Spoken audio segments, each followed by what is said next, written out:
கண்மணி காட்டுக்குள்ளே இருக்கிறா. நாங்கள் எங்களோட வடக்கு வயலுக்கு பக்கத்தில் இருக்க காட்டில் இருக்கிறோம். கண்மணி எனக்கு வழிகாட்டி கொண்டு போக போகிறா. என்னென்னா இது சரியான காடு. இதுக்குள்ளே பார்த்திங்கன்னா இப்போ எல்லாம் மேப்பிள் மரம் அது இதுகள் எல்லாம் வளர்ந்து ஃபுல்லாக காடு.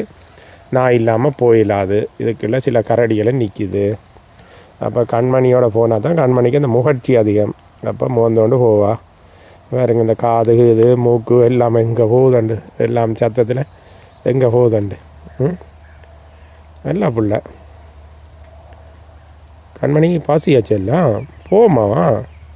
போவோம்மா நாங்கள் போய் சாப்பிடுவோம்மா.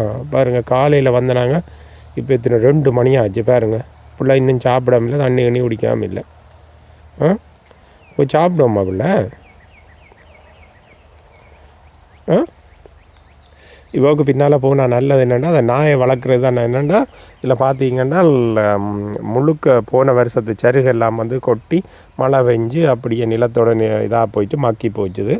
இதுக்குள்ள புழுக்கள் சின்ன சின்ன அந்த பாம்புகள் கிரும்புகள் எல்லாம் இருக்கும். அப்போ இவருக்கு பின்னால் போனால் இவருக்கு அதுகள் தெரியும். அது இல்லாத இடமா இப்படி பார்த்து நல்ல விரைவாக போவாள்.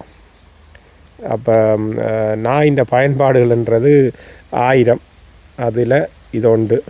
கண்மணி வேறுங்க இருக்கிறேன். ஓகே போமா செல்லாம். போங்க பார்த்தீங்களா போகிறேன்.